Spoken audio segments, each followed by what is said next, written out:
Bhagvadgeeta, first 20 verses of the first chapter we talked about. And I think I was talking about the conch that was blown by Sri Krishna and the others. And it was a announcement of the war, that yes, now begins the struggle, fight between the right and the wrong.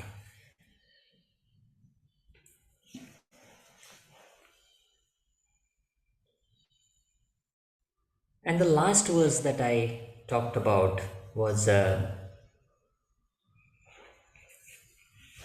Arjuna, his chariot, which had the flag of Hanuman. Now, this is a very interesting description.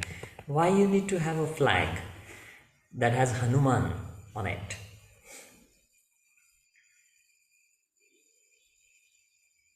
If you go into the historical perspective of that Ram was before Sri Krishna, and there could have been the name of Ram or some signs of Ram's kingdom, just to say that okay, this is the right thing. You see, Hanuman was a devotee of Ram, and what Hanuman symbolized was complete dedication to Ram. Ram represents the divine consciousness. We call him the avatar, one of the 10 avatar, one of the 10 reincarnations of the divine. And then Hanuman was completely devoted to Ram and his path. So this is exactly what Arjuna is trying to show here, that he is devoted to Krishna. See, the chariot, although it was driven by Krishna, it was Arjuna's chariot. The chariot belonged to Arjuna. So whatever is shown on this chariot is a representative of Arjuna's own psychology, his own mind. And he is clearly showing here that he is a devotee. He is dedicated to what Krishna says. So his idol is Hanuman. He wants to try to become like Hanuman. And that's why his flag has Hanuman on it. Now if you go to the next verses, verse number 21, Arjuna is telling Krishna that, oh, please bring my chariot in the middle of the two armies, where I can see all those people who are very anxious to fight.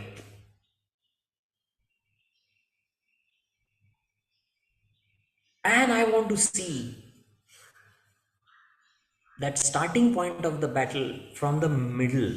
So he's actually now thinking of people who are going to fight. Till now he was thinking about other things, and he was checking on his great grandfather and guru and all of that, like last time we discussed. But now he's interested in other people who are fighting from his side and against him. Now the verse number 21 and 22 are talking about that. Now verse number 23, he is again saying that those people who are on the side of Duryodhan, now he wants to see them more, because they are supporting the evil side of Duryodhan. So he wants to see them, like, who are these people, one more time before we start the war, so that it's clear in his mind who are evil and who are on his side. Then verse number 23 again, he is saying something even more interesting. Now you can see a little softer side of Arjuna. He says that there are many kings and many warriors who don't like Duryodhan, but they are scared of his empire. So they are just there, not because they approve Duryodhana's views, but they are there just because they have to fight from his side.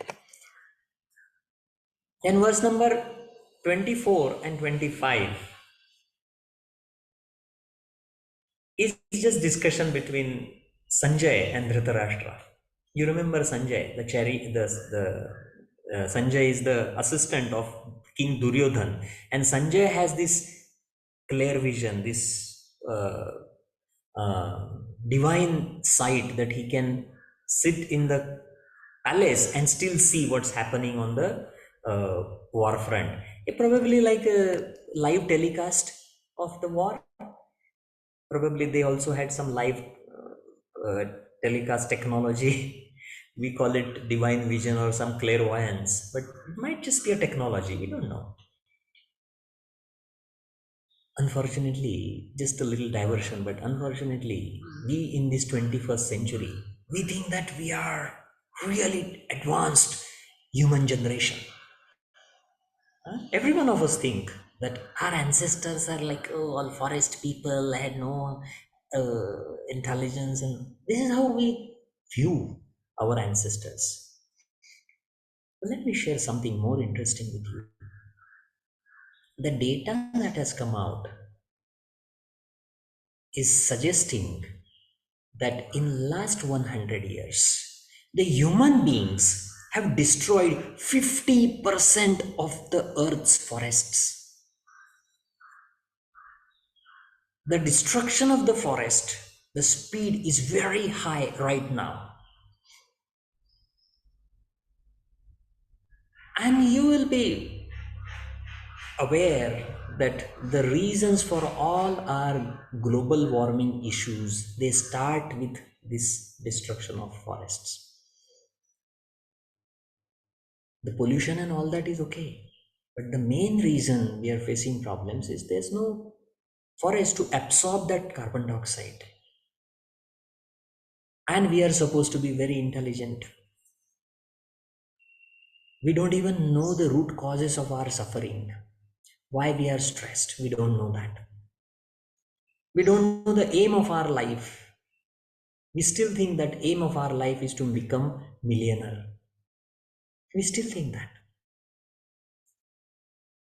And this rat race has created these global problems. Am I saying without evidence? No. I have such a huge scientific evidence to back what I'm saying.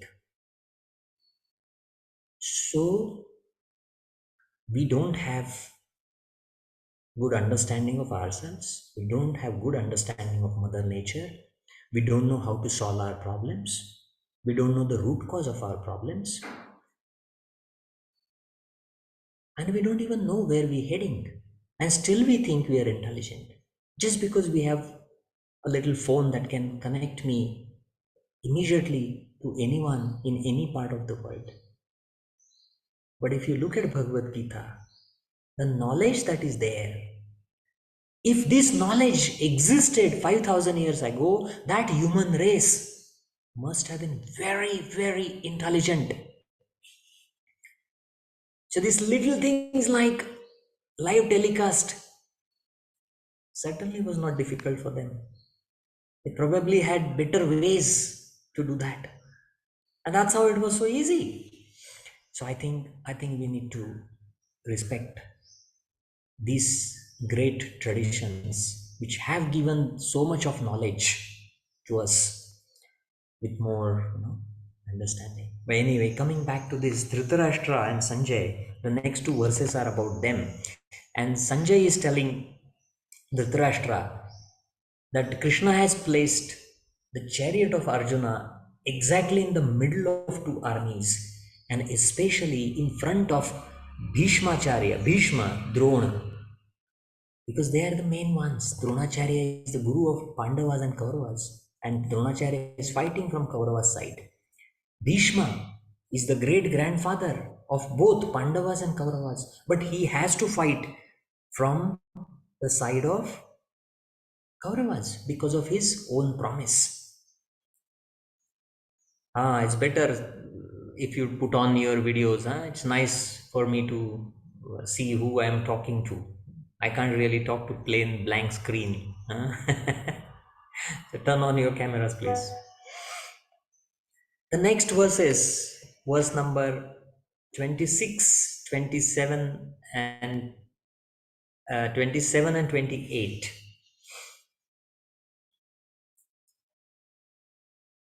Arjuna is observing all these respected people, his grandfather, his guru, his uncle, his brothers, his cousins, his nephews, his father-in-law, grandsons, friends, well-wishers, relatives, and he see them on both sides. Now see, this is a very tricky part. This is actually the most critical part of Bhagavad Gita. Most critical part for our human life.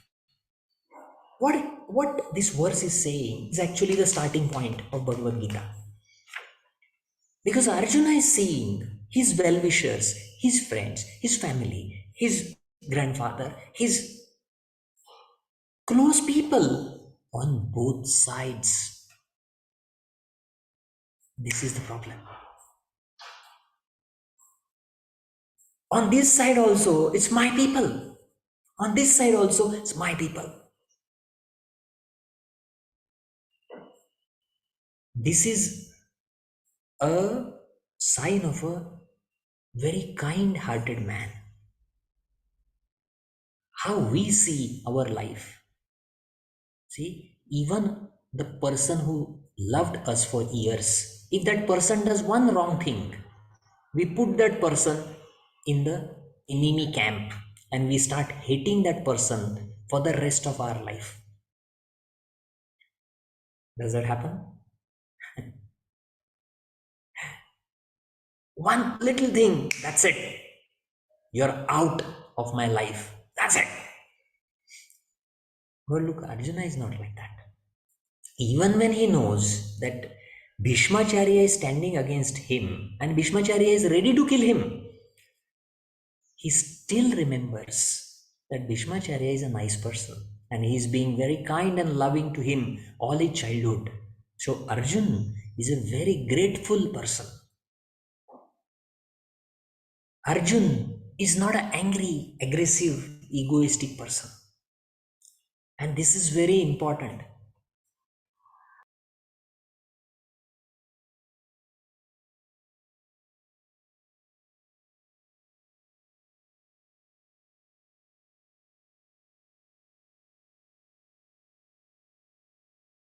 Sorry. So there is a big difference between us and Arjun. He, although they are trying to kill him in the war, he still remembers good things about these people. And that's where you can see his expanded mind. It's not a very limited, self centered, selfish mind. And here is the secret why Arjun becomes a very special one to have Bhagavad Gita from Sri Krishna. Why great yogis and great yoga masters and really virtuous people, why they didn't have the opportunity from Sri Krishna to have Bhagavad Gita? Why only Arjun got it? The secrets are here. Secret is in the state of Arjuna's mind. So the word Arjun, it means the person with a very clean heart. And he is a clean-hearted person. And you can see that when he is talking to Sri Krishna in this chapter 1. So chapter 1, many people think that it's actually not important. In one line, they describe that Arjuna is sad and depressed. That's it. And they move on. But I think the secrets of Bhagavad Gita are in the chapter 1. And if you go in the ancient traditional texts, the first chapters and the last chapter, they are considered extremely important. So if you look at the importance of chapter 1, the importance starts in these two verses. These verses are saying that Arjuna is watching all of these people on both sides. And this is where verse number 29 and 30, what Arjuna is saying. Look, I'll read this because these verses you also should remember, because they will tell you the secrets of our sadness. Arjuna is saying, Društvevam swajanam Krishna yutsum samupastitam. Watching all of these people, my own people, here to fight the war. Sidanti mama gatrani mukhancha parishushyati. Vepatushya sharire me romaharshascha jayate. Gandivam संस्त्रते स्त्रंसते हस्तात् त्वक्चैव परिदह्यते न च शक्नोम्य अवस्थातुं भ्रमतीव च मे मनः नित्तानि च पश्यामि विपरीतानि Keshav. Sidanti mama gatrani, it means that all my body, I'm losing all my energy. Sidanti mama gatrani, gatra, all my body has become weak. I have no energy left. Mukham cha parishushati, mukha, mouth, parishushati, shushya, shushka, dry.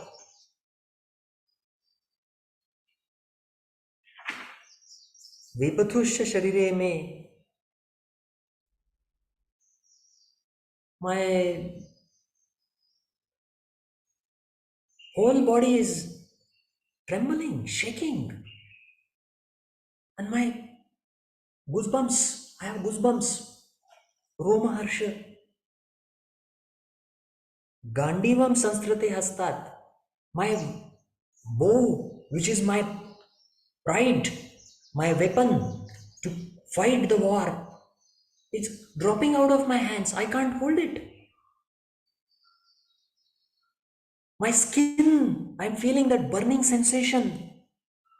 Tvakchaiva paridahyate. Paridahyate is burning.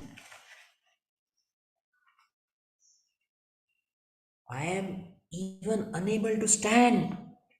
Shaknomya avasthatum. I can't stand. And last word, Brahmati vachame manaha. Mana, my mind is going crazy. I can't think. This is clear symptoms of panic attack. If you have studied clinical psychology, you will understand these are all correct symptoms, one by one, of panic attack. The panic attacks comes out of fear. And when you have such a strong panic attack and anxiety, this is anxiety, fear, anxiety, that ultimately goes to depression. So you see, the symptoms that we talk today are in the book 5,000 years ago. And Krishna gives solution to that. So that time, the wisdom was there as to how to come out of it. And today we don't know how to come out of the anxiety. We get anti-anxiety pills. Now what is the result of anti-anxiety pills? Messed up brain. Our doctor is not here today. He's a neurosurgeon. Huh? We will tell you more about the bad effects of all these drugs. We don't know. We don't have the solution. We still think we are advanced human race, but we don't have solution to a basic problem called fear. We don't have a basic solution to a very basic problem called sadness, depression. We don't have solution to a basic problem called anger.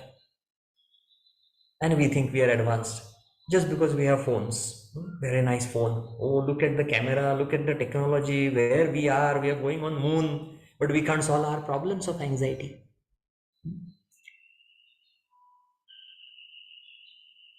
Am I right? Think about it. Anyway, coming back. Don't forget these verses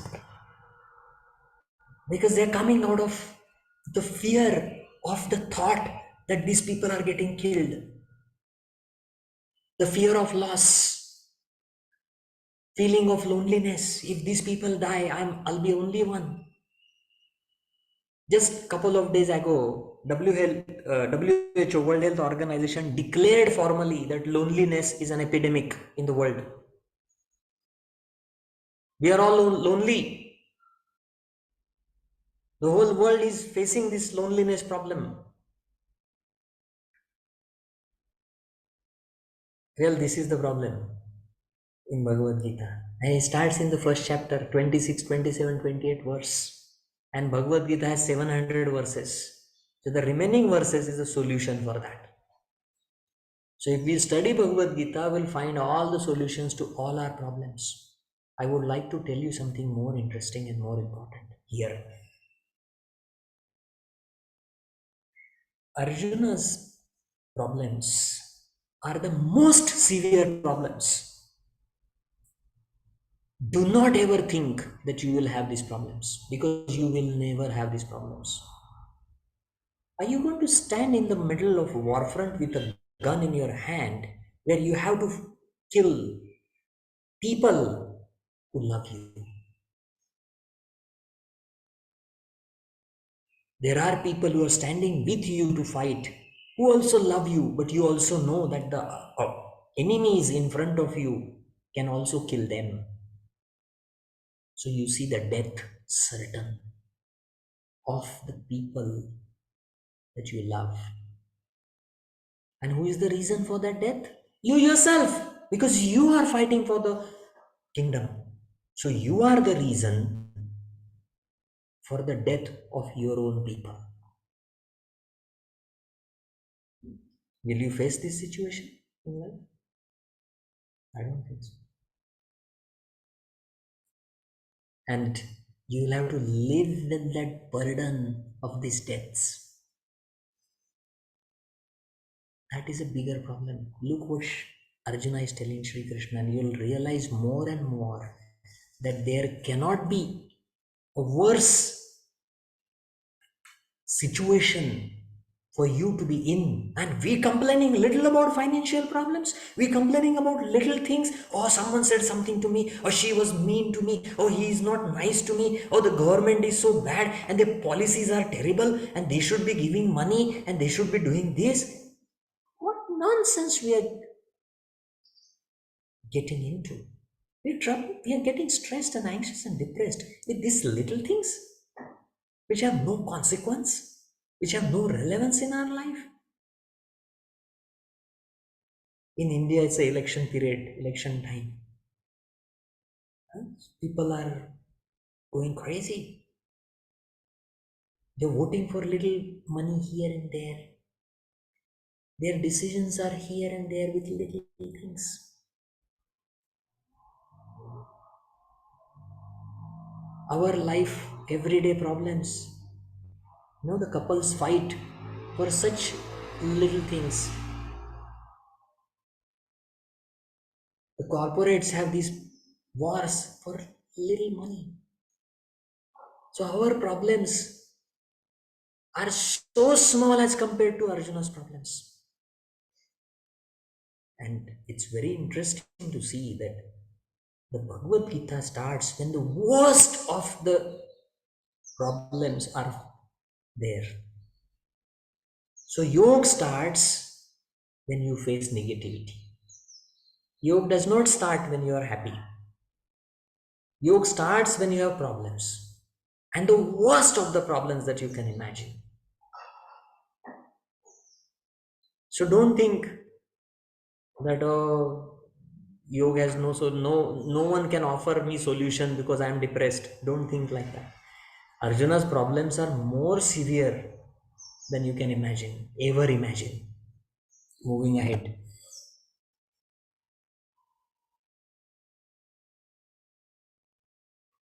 Arjuna is saying to Sri Krishna in verse number 31, he says that I see all negative signs everywhere, because he can easily foresee that there is going to be deaths. There are going to be deaths of thousands and thousands of his own people, because he see his own people on both sides.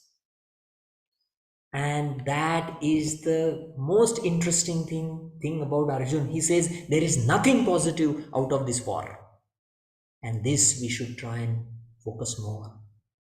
He says there is nothing positive out of the war, because ultimately it's his own people getting killed. So he's not thinking of his victory, he's not thinking of his revenge, he's not thinking of settling the score with Duryodhan. He is not thinking of any of that. He's only thinking of compassion. His heart is clean. He does not say that they are my enemies and they should be killed, and these are my people, they should be saved. He's saying death on both sides. You can see his evolved state of mind. Some old, very famous people, even including Gandhi, have criticized Arjun. Very interesting. They have commented on Bhagvadgeeta and they respect Bhagvadgeeta a lot, but they have criticized Arjun. But I have a different take here. I want you to think more on these verses which show Arjuna's personality. Mahatma Gandhi did see British in negative light. So he did protest against them. He did not have compassion. He said, no, I'm going to fight you, but in a non-violent way. But he did fight with them. Here, Arjuna is even higher. And Arjuna is saying that on both sides, it's my people. So he is higher. And that's why he heard Bhagavad Gita from Sri Krishna. Gandhi has talked down on Arjuna. Although Gandhi has talked high about Sri Krishna, he's talked down on Arjuna. But here these verses very clearly show that Arjuna does have higher understanding than even Gandhi himself. So look at the next verse. He says, Arjuna says to Sri Krishna, I don't want success. I don't want the empire. I don't want the pleasures. I don't want that happiness. And he says, hey Sri Krishna, this empire and these pleasures or being alive has no meaning to me. Because what is most important for me is these people, their lives. This is a very, very human aspect. The humanity is what reflects from Arjuna's statement. He is just caring for every life that is there on the war front. He's not differentiating. He's not saying only Duryodhan should be dead, my people should be saved. He's not saying that. And next verses, this will come up again more clearly. So he's saying that this empire has no meaning to me. These pleasures has no meaning. It means the money, the gold has no meaning to me. That happiness that comes with this has no meaning to me. That success has no meaning to me. I don't value that.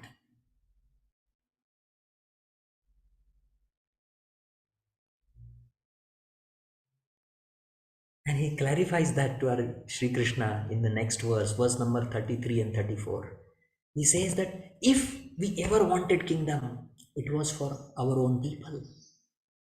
If we ever wanted to be the rulers, it was for our own, the sake of our own people. But if they are going to be dead, why I should have this?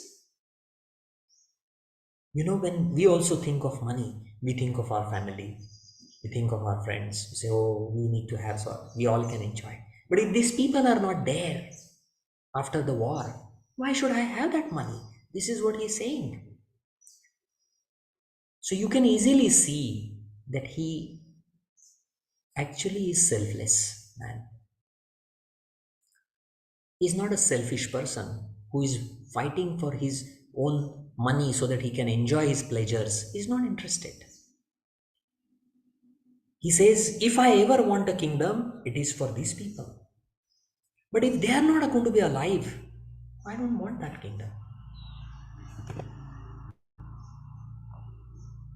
And he includes everyone: grandfather, father, teacher, son, grandsons, maternal uncles, brothers, in laws, relatives, friends.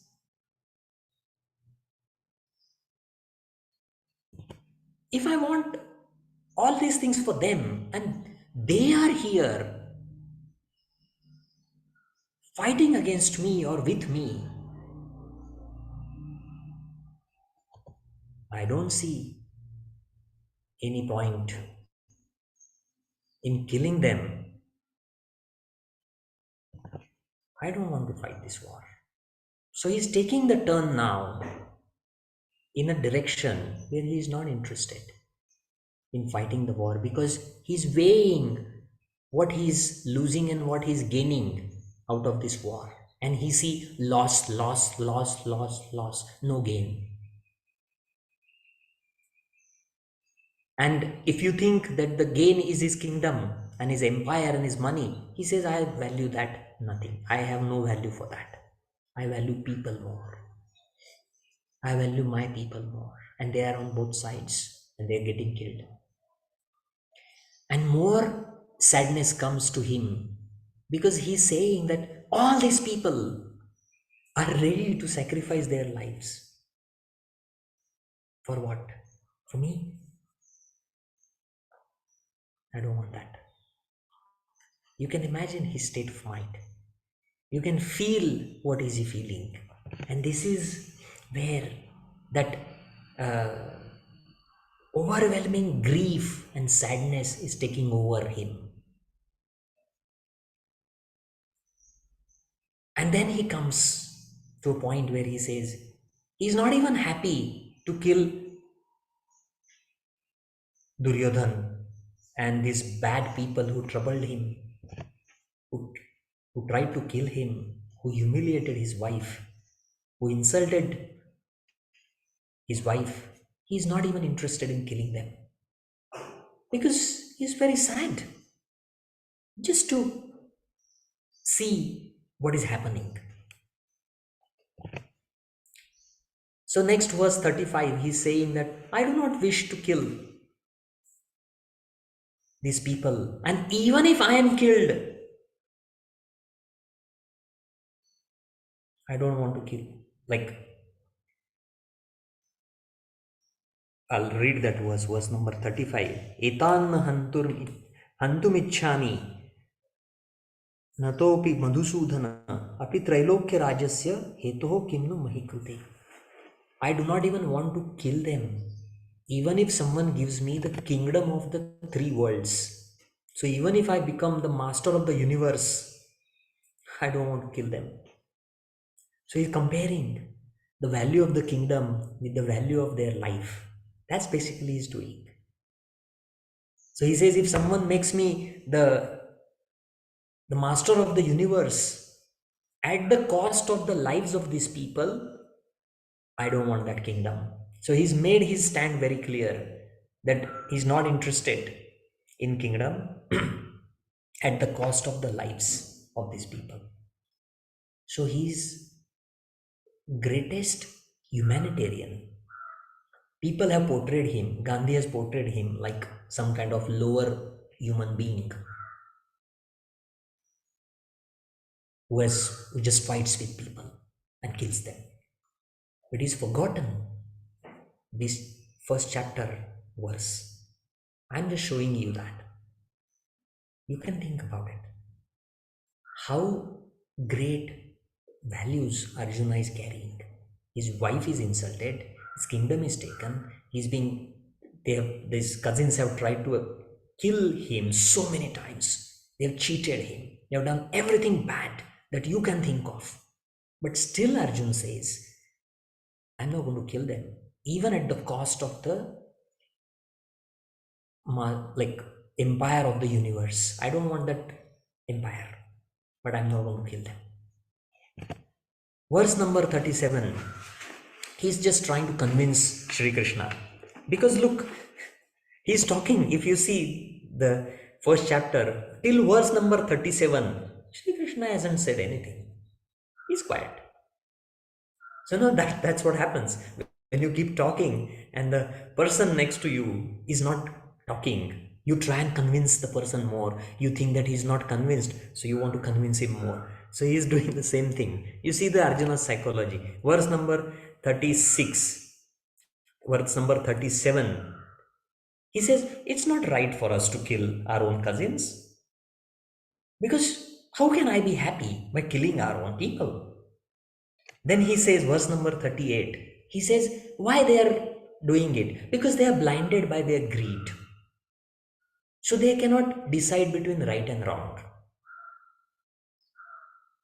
They cannot see the bad karma that they are getting into this war by killing and cheating their own people and friends. So it's just because they are greedy, they are blinded. But he says, but Sri Krishna, we can see clearly.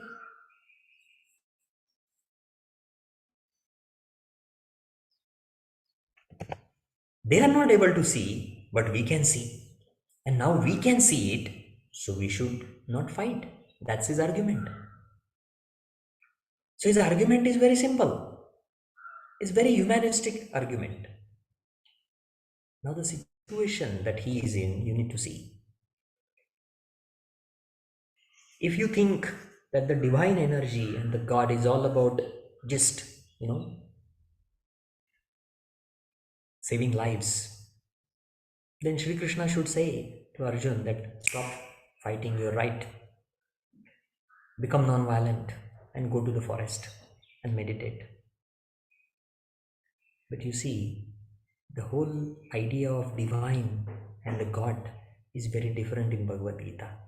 I'm not going to speak right now because I'll speak later in the chapters. Chapter 11 especially, 10 and 11. I'll bring this subject up again with you. This is a very different idea of God and a very different idea of cosmic energy and a very practical idea or a reality, not practical idea, it's just a reality. We have been fooled all these years by a very wrong idea of the cosmic energy and the divine energy.